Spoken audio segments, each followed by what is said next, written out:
is at Manchester United. An embarrassing defeat to Grimsby Town last night, dumped out of the Carabao Cup on penalties. Andre Onana was at fault for the 2 goals, with questions raised again over his future. Let's just remind you what Ruben Amorim had to say about his keeper situation. When you play against a 4th division team, it's not the goalkeeper, it's everything, it's the environment, it's the way we face the competition. We know that we are in the moment, everything, people will pay attention to everything. It's going to be massive, every detail. And we show that performance today, so my players spoke for me really loud. So that's what Ruben Amorim had to say, Carve. I mean, he is right to a certain extent. A defeat against Grimsby Town doesn't necessarily just come down to that goalkeeper situation, but it's definitely an issue for Manchester United and has been for a while. Yeah, it has been for a long, long time.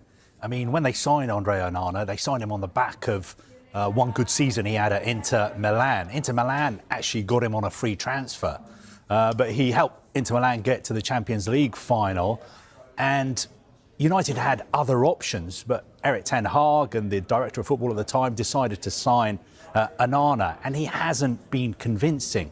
And there are not that many alternatives for Manchester United at the moment, and we know they've got financial issues as well. I thought Ruben Amorim, after the game yesterday, he was obviously very emotional.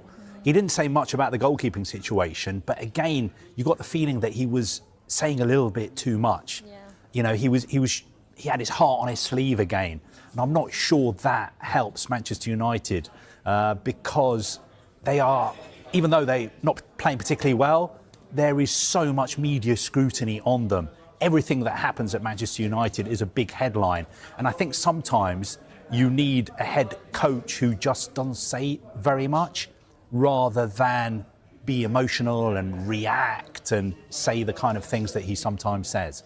Yeah, now one name that has been floated about, not just for Manchester United but Manchester City, is Gianluigi Donnarumma. Is the financial aspect the reason why Manchester United maybe wouldn't go for someone like Donnarumma? Because he would be a huge, huge upgrade. Look, if you go back to the old days, when Sir Alex Ferguson was manager of Manchester United, Gianluigi Donnarumma would become a United player.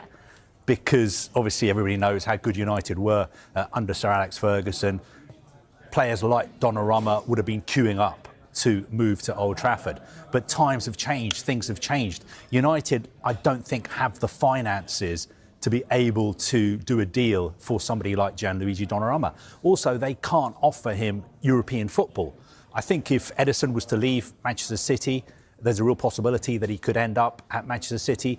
Manchester City can afford the financial package it would take to sign him. And obviously they can offer him Champions League football as well. I know a lot of United fans would love to sign Gianluigi Donnarumma.